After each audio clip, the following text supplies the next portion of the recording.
Alhamdulillah pada kesempatan kali ini kita bisa berjumpa kembali ya.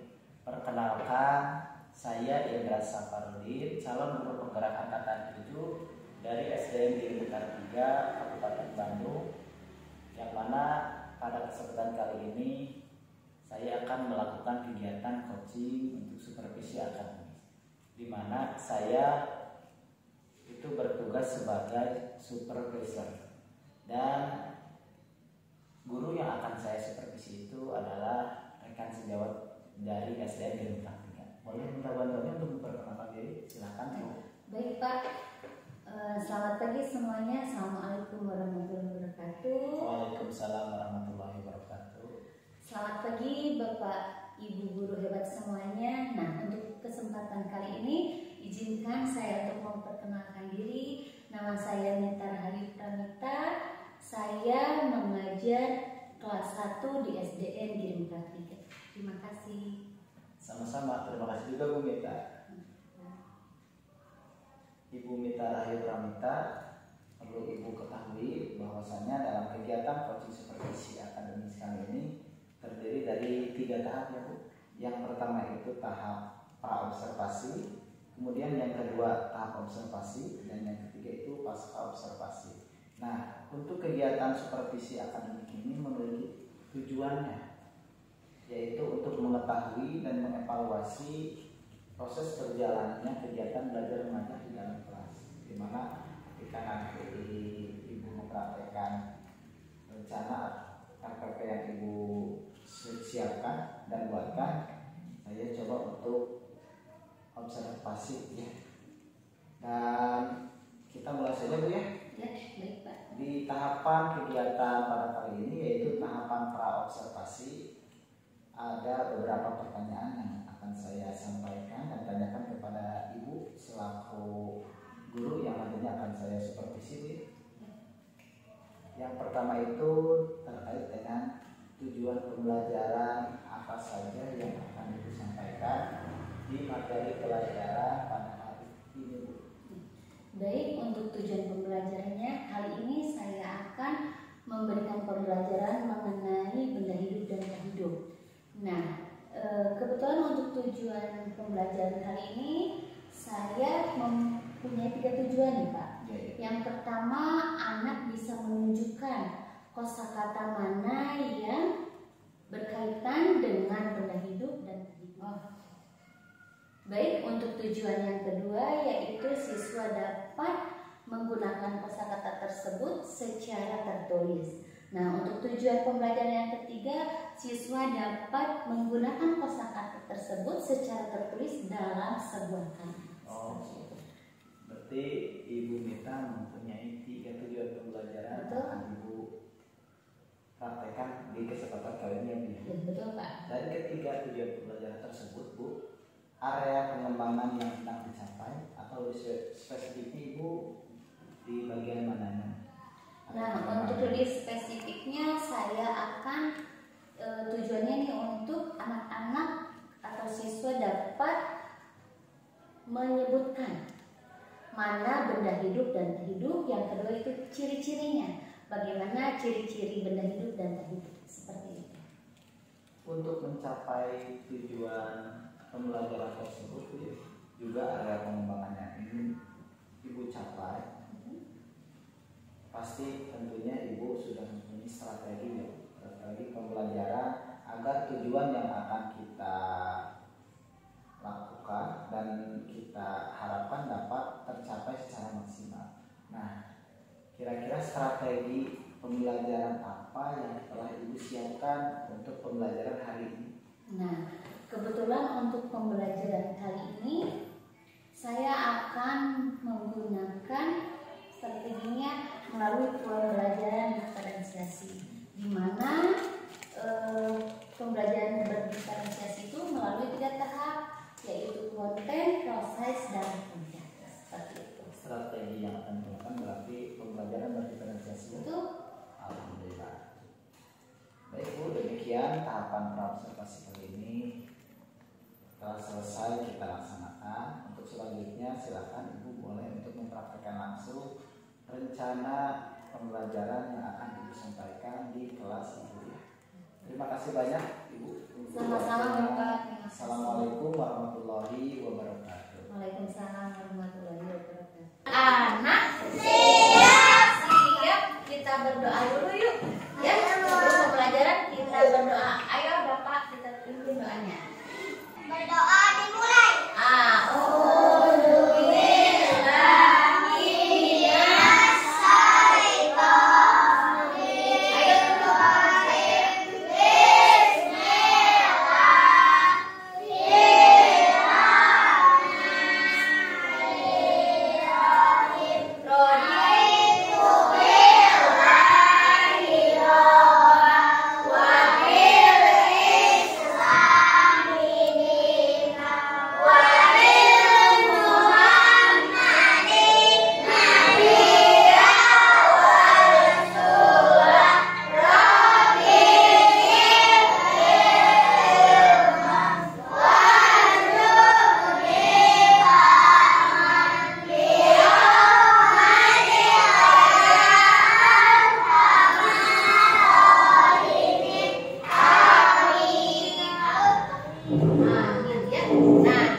Siapa ini? Anissa Randania senang.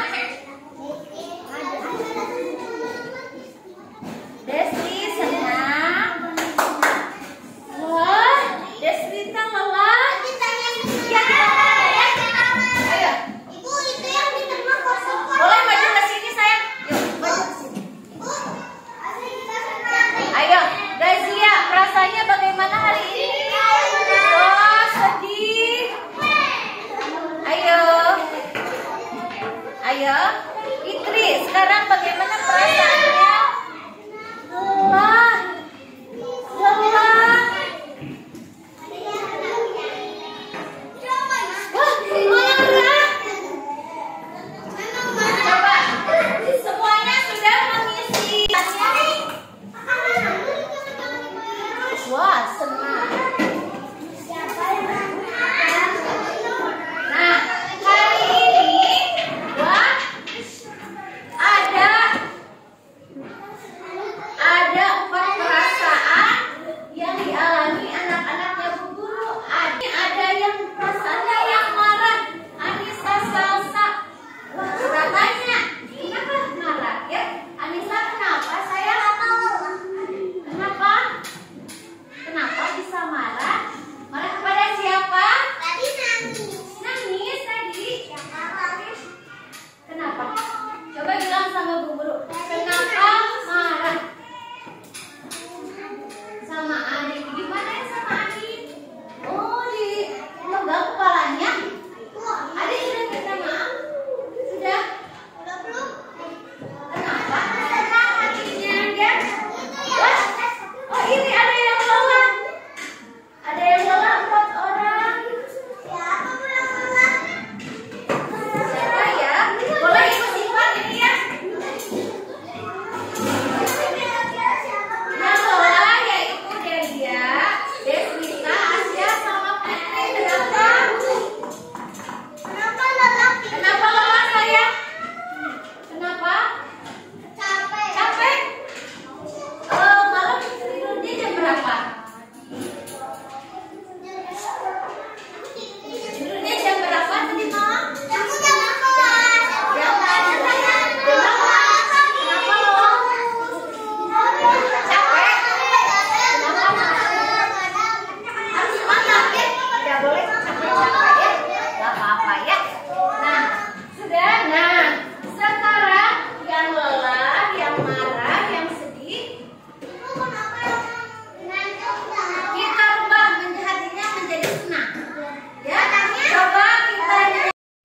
coba kita bunyi 1, 2, 3. Kopi saya bunga, bunga kopi saya. Kalau tidak bunga, bukan kopi saya. Sekali lagi biar semangat. 1, 2, 3. Kopi saya bunga, bukan kopi saya. Kalau tidak bunga, bukan kopi saya. Yang rapi, coba anak-anak teguh fokus.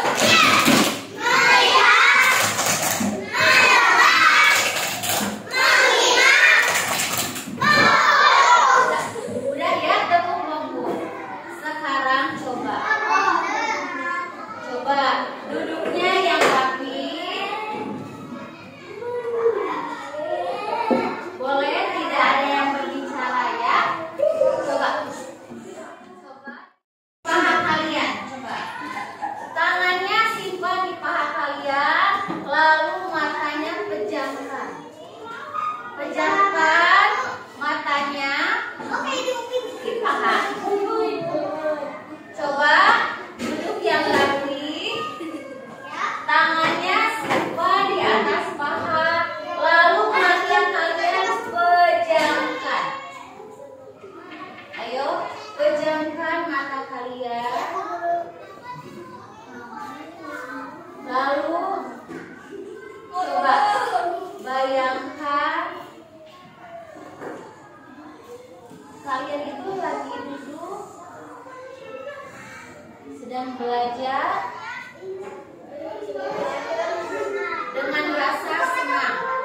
dengan rasa senang hati.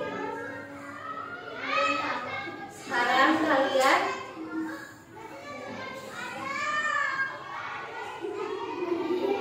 bersyukur ya, masih bisa bernapas, masih bisa menghirup udara yang segar, masih bisa belajar datang ke sekolah dengan keadaan sehat. Masih pejamkan mata kalian ya, rilekskan badan kalian santai, dengan santai.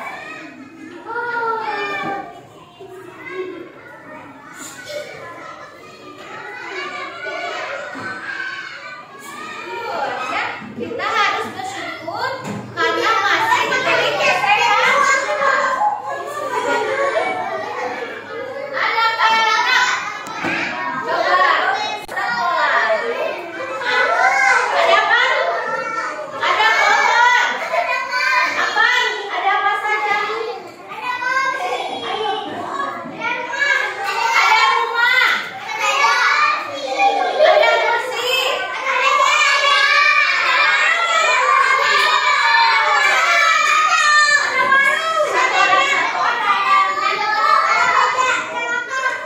Ibu bertanya, apa yang kalian lihat di jalan? Ada apa lagi? Ada pohon, ada rumah, ada mobil. Nah, ya ada dijual, betul ya? Anak-anak, untuk hari ini kita akan belajar benda hidup dan benda tak hidup. Tadi ada yang lihat pohon, rumah, motor, mobil, pedagang. Itu adalah semuanya benda, tapi ada benda hidup dan benda tak hidup. Oh iya, benar.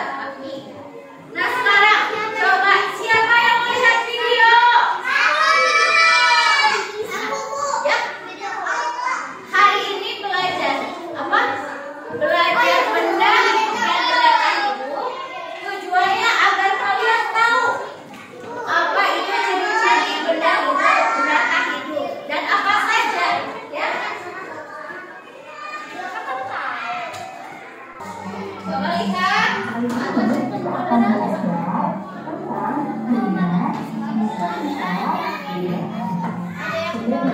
Ayo fokus.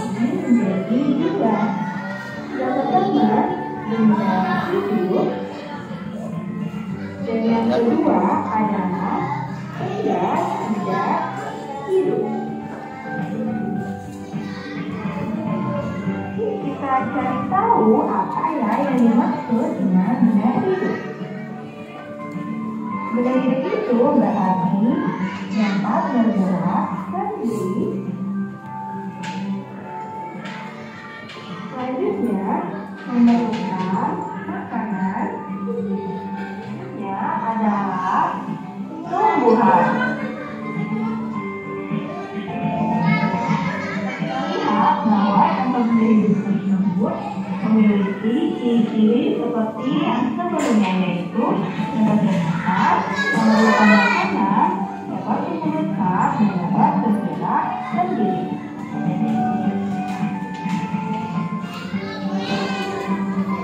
Mari kita cari tahu apa ya yang dimaksud dengan benda tidak hidup. Coba lihat jawaban dan perhatikan. Benda yang tidak dapat bergerak sendiri.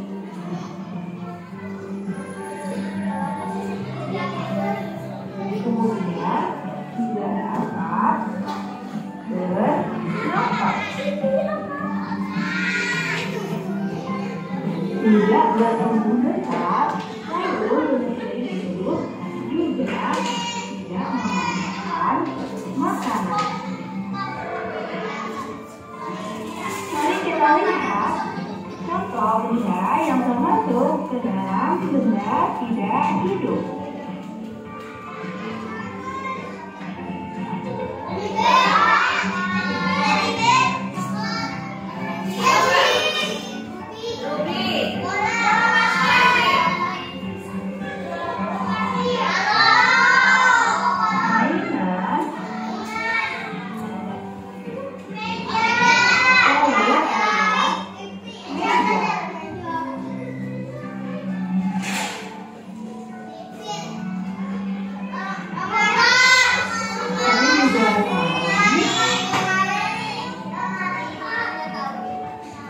Kemudian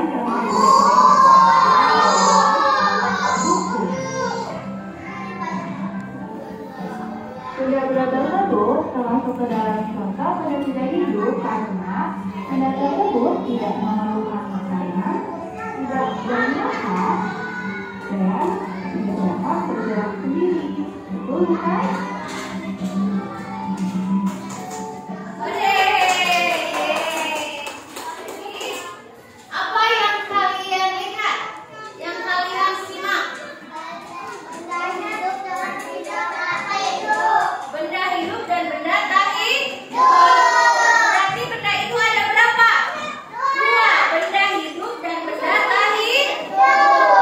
Tadi ada apa saja benda hidup?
benda hidup dan benda tak hidup. Ciri-cirinya coba lihat. Fitri, ciri-ciri benda hidup apa? Yang nih, kayak orang, kayak hewan itu memerlukan apa?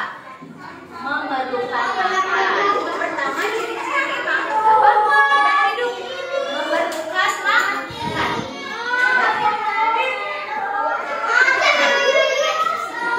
Lihat dulu, di sini ciri-ciri benda tak hidup memerlukan makan tidak?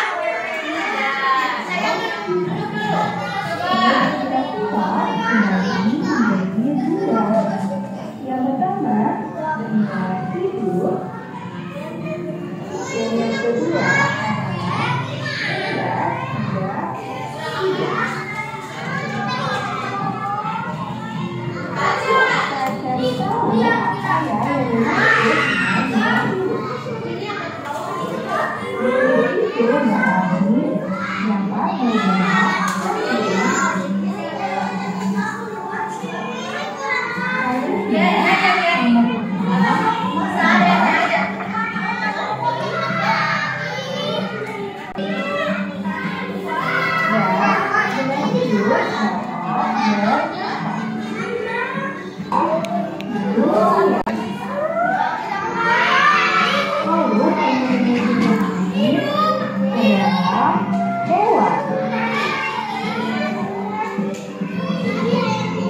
contoh benda hidup yang selanjutnya adalah tumbuhan.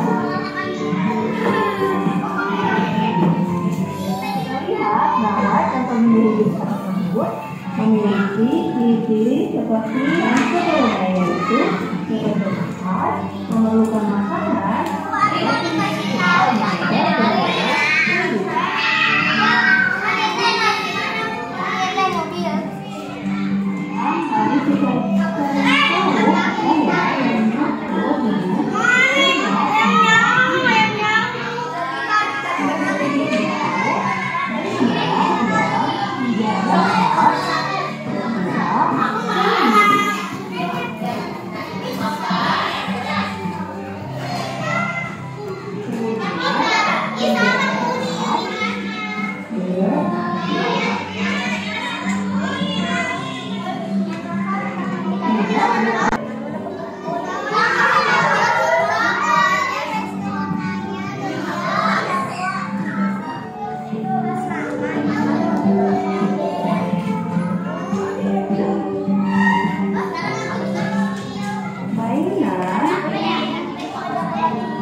kemudian contoh benda hidup lainnya adalah buku.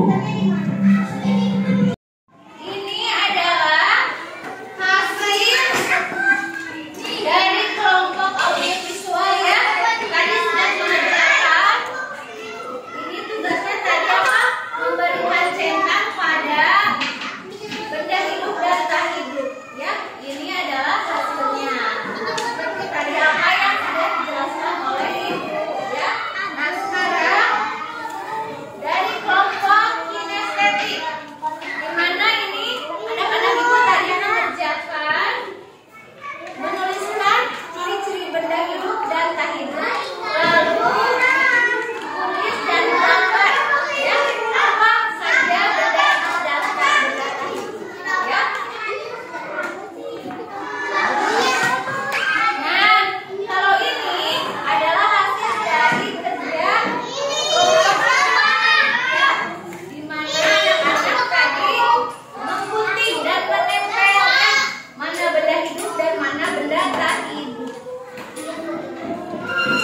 Selamat siang Bu Mita. Selamat siang Pak Indra.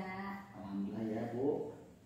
Pada kesempatan kali ini kita bisa melakukan kegiatan berdiskusi juga. Pada kali ini kita akan melakukan kegiatan coaching Bu ya. Dimana mungkin pada hari ini tadi saya berposisi sebagai supervisi ya, mensupervisi Ibu terkait pembelajaran dan diferensiasi di dalam kelas. Mungkin mohon izin juga saya untuk menyampaikan hasil dari observasi Bu, kegiatan pembelajaran yang Ibu laksanakan tadi di ruang kelas 1.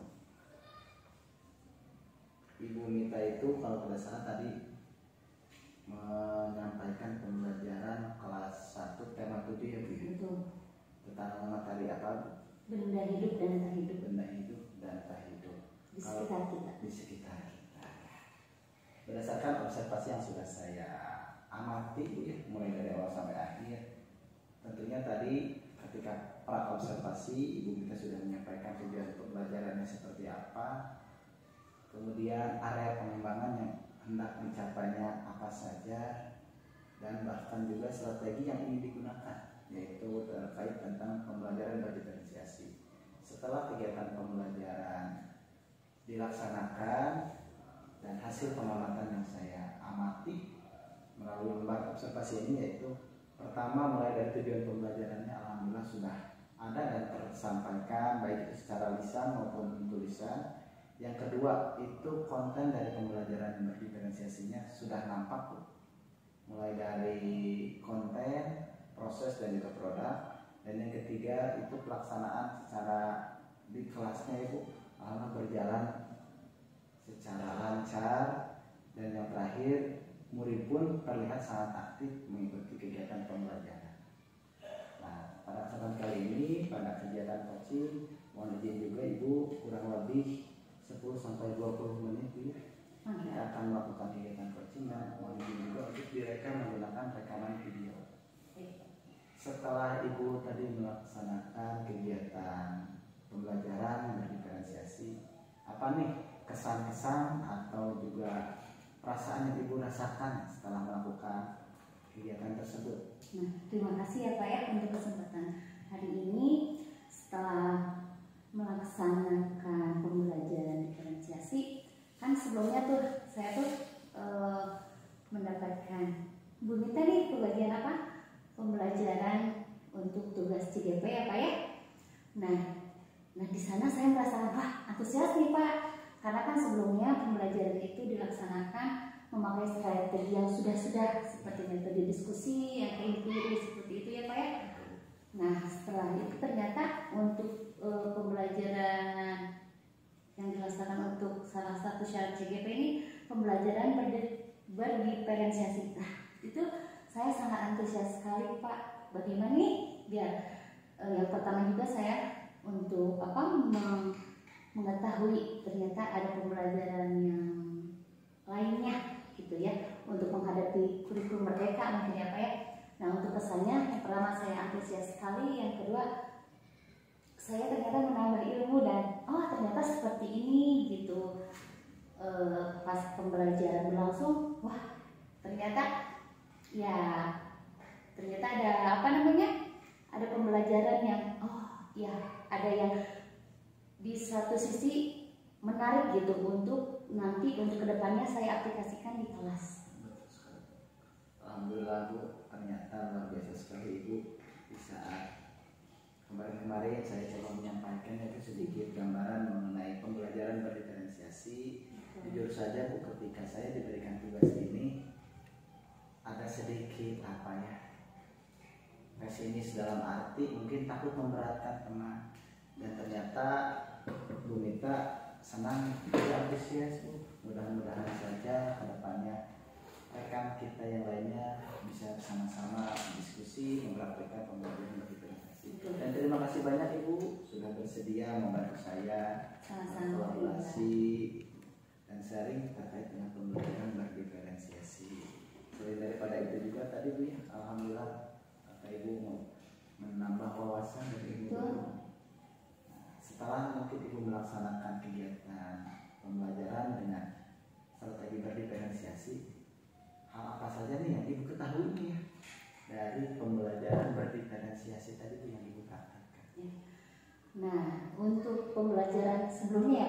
seperti saya gunakan itu diskusi, kerjasama atau kelompok gitu ya. Nah, untuk pembelajaran diferensiasi itu anak-anak dibagi menjadi 3 kelompok menurut kebutuhan dan minatnya gitu kan. Tidak semua anak di kelas itu memiliki dan memiliki minat yang sama gitu kan. Ada kinestetik gitu kan, ada visual sama audiovisual. Jadi kita bisa memilah mana nih anak yang membutuhkan pembelajaran kinestetik, mana visual sama audiovisual. Ya, betul sekali. Dan tadi juga setelah saya mengobservasi kegiatan pembelajaran yang Ibu laksanakan di dalam kelas, pembagian kelompok itu memang sudah dilaksanakan, alhamdulillah. Kalau tidak salah saya amati itu pertama Ibu membagi menjadi 3 kelompok itu visual, audiovisual, dan juga kinestetik ya Bu. Untuk dari pembagian kelompok tadi sudah muncul dan juga sudah sesuai dengan kebutuhan para murid mungkin ya Bu ya. Nah, selain daripada itu Bu, selain daripada kegiatan kelompoknya, ada hal lain yang Ibu ketahui tentang berdiferensiasi. Seperti yang diketahui kan, berdiferensiasi itu dibagi menjadi 3, konten, proses, sama produk. Ya. Jadi hal baru mungkin yang menurut Ibu dapatkan. Nah, untuk bahan ajar nih Pak nih ya, kan biasanya kalau sebelumnya pembelajaran menggunakan misalnya satu media. Ya. Nah, untuk pembelajaran diferensiasi ini kita setidaknya menyiapkan model bahan ajar 3 gitu kan. Mana yang untuk kinestetik, visual, dan audiovisual. Nah, justru itu sih yang saya Kontennya Bu ya. iya ke kontennya gitu. Oke, Harus juga ke proses juga tergantung dari kelompok masing-masing. betul. Jadi secara tidak langsung Bu memicu kita sebagai guru untuk lebih kreatif dan aktif. Inovatif juga, betul Bu. Dibagi sudah menjadi 3 kelompok. Tadi juga Ibu sudah kontennya itu berbeda-beda Bu ya. Untuk kinestetik Ibu menyediakan gambar-gambar yang harus digunting oleh anak-anak. Yang audiovisual itu Ibu sudah menyediakan video pembelajarannya. Iya. Dan yang terakhir yang visual itu Ibu sudah menyediakan gambar benda hidup dan tak hidup ya. Mungkin tadi Pak Ida bisa lihat sendiri ya. Tadinya untuk kinestetik anak-anak akan dibawa keliling ke lingkungan sekolah, tetapi karena waktunya dan kondisi di luar tidak memungkinkan ya, saya ajak dari kelas saja. Gak apa-apa Bu, namanya juga kegiatan pembelajaran Bu ya. Kita maksimalkan media sarana yang ada. Yang penting maksimal daripada kita memaksakan dan ternyata menjadi tidak maksimal. Ibu tadi sebelum mengajarkan, pas ketika observasi Ibu menyampaikan tujuan yang pembelajaran yang ingin dicapai ya. Dan tentunya mungkin Ibu mempunyai skala keberhasilan dari tujuan tersebut tercapai. Nah, kira-kira Ibu sudah membuat rencana pembelajaran RPP, kemudian dilakukan tadi strateginya dengan berdiferensiasi. Kalau kita skalakan angka 1 sampai 10, kira-kira hasilnya ada di angka berapa nih? Menurut saya ya, kisaran di angka 6 atau 7 Pak In. Tapi mungkin Pak In lebih tahu ya keberhasilannya di skala berapa. Betul sekali Bu, kalau ini menurut hasil observasi tadi Bu ya, luar biasa sekali Ibu yang pertama kali mencoba mempraktekkan berdiferensiasi. Saya tadi catat itu hampir semuanya, mulai dari konten, proses, juga dari produknya itu sudah nampak Bu semuanya. Dan kalau dinilai pun memang sesuai dengan apa yang Ibu ungkapkan gitu. Ada di 6, 7, dan bahkan mungkin 8 juga Bu sudah mencapai untuk guru yang baru mempelajari kegiatan diferensiasi Bu ya. Kemudian Bu, kan Ibu setiap tujuan pembelajaran mungkin Ibu inginnya maksimal Bu. Inginnya pasti targetnya angka 10, dan ternyata Ibu tadi nilai merefleksi diri sendiri itu adanya di angka 6 dan 7. Nah, kira-kira apa saja nih penyebab sehingga target tersebut yang angka 10 tadi tidak tercapai. Apa saja mungkin tadi Ibu pengennya ekspektasinya A, B, C, D. Ternyata banyak hal yang di luar dugaan sehingga tidak dapat maksimal materi yang Ibu sampaikan. Nah, kira-kira kendalanya apa saja? Ya, baik Pak, untuk kendala mungkin yang saya rasakan yang pertama karena pembelajaran diferensiasi ini dilaksanakan di tengah pelajaran, karena anak-anak belajar dulu guru mengaji. Nah, jadi yang pertama anak-anak kurang kondusif tuh Pak gitu, dan waktunya juga kurang memadai gitu. Mungkin dari waktu sebaiknya menurut saya bisa 2 kali gitu, 2 kali pertemuan gitu. Ya, lebih maksimal lebih. Ya betul Pak, karena sudah mempersiapkan semuanya, saya mempunyai prestasi tinggi, ternyata aduh gitu kan. Betul. Anak-anak kalau sudah di tengah-tengah pelajaran sampai waktunya mau pulang sudah tidak aman gitu Pak. Anak-anak sudah emosinya sudah mulai gitu. Tadi Ibu kan mengatakan kendalanya itu pertama dilaksanakan prakteknya itu di tengah pelajaran ya, karena jam awalnya itu diisi oleh mata pelajaran yang lain yaitu guru mengaji. Kemudian juga yang kedua mungkin Ibu itu sudah membuat RPP-nya misalkan Ibu dengan durasi waktu sekian, ternyata banyak hambatan sehingga waktu kurang ya, kurang untuk dilaksanakan secara menyeluruh. Dan yang terakhir tadi juga mungkin Ibu sudah merencanakannya, khusus yang kinestetik ya, maunya keluar kelas, ternyata di luar kelas kurang kondusif, kita maksimalkannya di dalam. Mungkin itu kendala-kendala yang Ibu rasakan Bu ya.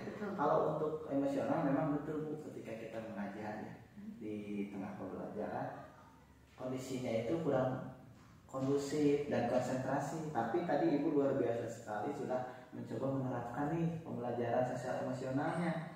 Itu alhamdulillah Bu, luar biasa, mulai dari absen dan juga teknik stop juga sudah dilaksanakan. Ketika Ibu sudah mempunyai tujuan pembelajaran dan mengetahui kendalanya nih, mungkin kan pasti Ibu kedepannya tadi ada harapan lagi yang ingin maksimal Ibu. Tadi target angka 10, ternyata Ibu berada di angka 6 dan 7. Untuk perbaikan ke depannya nih, solusi yang akan Ibu ambil dan Ibu rencanakan seperti apa sehingga kegiatan pembelajaran yang akan dilaksanakan ke depannya lebih maksimal lagi, target yang ingin dicapainya itu dapat tercapai gitu. Untuk masalah itu, nah Pak, kan tadi cuman yang kendala ya, yang waktu alokasinya mungkin tidak cukup. Nah, untuk untuk masalah tadi kendala sebenarnya bukan di alokasi saja, cuman saya menemukan waktu pembelajaran kan ada 3 kelompok nih Pak ya. Nah, itu kendalanya juga, misalnya saya sedang menyampaikan materi nih ke kelompok visual. Nah, otomatis ini kelompok yang kinestetik sama audiovisual dia itu tidak kondusif. Nah, nah saya akan diperbaiki itu mungkin bagaimana caranya membuat media pembelajaran yang bisa waktu pembelajarannya bisa mengcover semuanya. Jadi lebih kinestetik fokus ke pembelajarannya, yang visual fokus ke visual, dan audiovisual ke audiovisual. Jadi lebih bagaimana cara membuat bahan ajar yang lebih bisa mengcover biar per kelompoknya kondusif untuk belajar, seperti itu. Jadi solusi mungkin yang ingin Ibu terapkan ke depannya. Nah, ketika Ibu membagi kelompok, tentunya akan kerepotan apabila ada anak yang berbarengan mungkin ya Bu, membutuhkan bantuannya. Dan tadi juga saya perhatikan Ibu sudah sangat baik melayani anak ketika anak bertanya dan juga kesulitan. Mungkin susahnya itu ketika ada yang banyak berbarengan. Betul. Nah, Ibu luar biasa kedepannya sudah mempunyai rencananya itu menyediakan berbagai macam alat peraga atau media yang lainnya, sehingga anak yang mungkin ketika Ibu ada di kelompok 1, kelompok 2 dan 3 dapat mengerjakannya itu menggunakan media yang sudah disediakan. Ada solusi lainnya Bu? Mungkin saat ini saya berpikir itu saja dulu Pak. Gitu. Mungkin untuk kedepannya karena pembelajaran terus misalnya digunakan di kelas mungkin itu bakal mendapatkan ide-ide brilian gitu. Betul. Akan ada ide-ide yang secara langsung saja dadakan dan yang lainnya. Ibu tadi sudah menyampaikan ya tujuannya, kemudian posisi ibu ada di skala berapa, kendala-kendalanya, bahkan ibu sudah mengungkapkan juga solusi yang akan ibu laksanakan ke depannya. Nah tentunya ke depannya ibu pasti setiap ibu melaksanakan kegiatan pembelajaran tujuan yang ingin dicapai kan inginnya terus dan tetap maksimal. Nah untuk menjaga hal tersebut dari solusi yang sudah ibu tadi rencanakan nih, komitmen ibu agar solusi-solusi tersebut dapat terlaksana secara maksimal nih apa saja nih komitmen? Nah untuk masalah yang seperti itu mungkin saya akan untuk kedepannya ya Pak ini, apalagi kita mau menghadapi kurikulum merdeka di tahun pembelajaran mungkin lebih banyak berdiskusi dengan teman sejawat, dengan teman-teman misalnya kelas bawah tuh misalnya. Kebetulan saya kan mengajar kelas 1. Nah, kita banyak bekerja sama dalam membuat bahan ajar. Jadi kita saling sharing. Betul sebaya ya. Betul, kenal sebaya. Seperti itu. Kita tadi selain dari mengungkapkan kendala yang ibu hadapi, juga ibu sudah memiliki program atau solusi-solusi yang akan diambil serta komitmennya untuk menjaga solusi tersebut. Apabila saya rangkum Bu dari awal hingga akhir, mungkin benang merah dari kegiatan coaching kali ini kan kita itu mengenai kegiatan pembelajaran berdiferensiasi. Kalau boleh tahu Bu, dan ibu bisa ungkapkan apa yang ibu rasakan dan ibu dapat simpulkan mengenai kegiatan pembelajaran berdiferensiasi. Baik Pak Indra, untuk pada saat ditunjukkan saya merasa senang sekali nih ya Pak ya. Tetapi pada saat saya mengerjakan RPP yang saya alami akan mengalami kesulitan karena saya belum paham gitu, belum paham seperti apa gitu. Tetapi karena dibimbing, terima kasih juga Pak Indra ya. Sama-sama Bu. Sudah membimbing seperti apa pembuatan RPP pembelajaran berdiferensiasi itu sampai saya mengaplikasikannya mengalami kesulitan, tapi alhamdulillah karena bimbingan Pak Indra berjalan dengan lancar. Alhamdulillah. Nah, mudah-mudahan saya pokoknya sekarang antusias sekali Pak untuk kedepannya minta minta dibimbing juga. Pasti Bu, kedepannya kita berkolaborasi saja, sharing Bu, saling berbagi pengalaman Bu. Kalau untuk saya pribadi mungkin bukan berarti membimbing dalam arti bisa Bu ya, tapi mungkin karena lebih awal mendapatkan materi ini. Dan kalau saya juga lihat ibu yang baru pertama juga sharing sudah bisa menjalankannya, mungkin bisa disebut lebih baik dari saya Bu. Kita nanti kedepannya sharing saja Bu, karena kan kita bisa karena biasa Bu. Kedepannya kita coba membiasakan mempraktikkan pembelajaran berdiferensiasi. Sekali lagi terima kasih Pak Indra. Sama-sama Bu. Dan alhamdulillah kita berada di penghujung kegiatan coaching kali ini. Terima kasih atas waktu yang sudah Ibu luangkan di kegiatan kali ini. Mohon maaf Bu apabila banyak atau ada kesalahan-kesalahan. Sama-sama Pak Indra. Takut saya juga ya dalam pembelajaran aplikasi membuat RPP. Sama-sama Bu, udah luar biasa Bu ya. Kita berkolaborasi saja. Wassalamualaikum warahmatullahi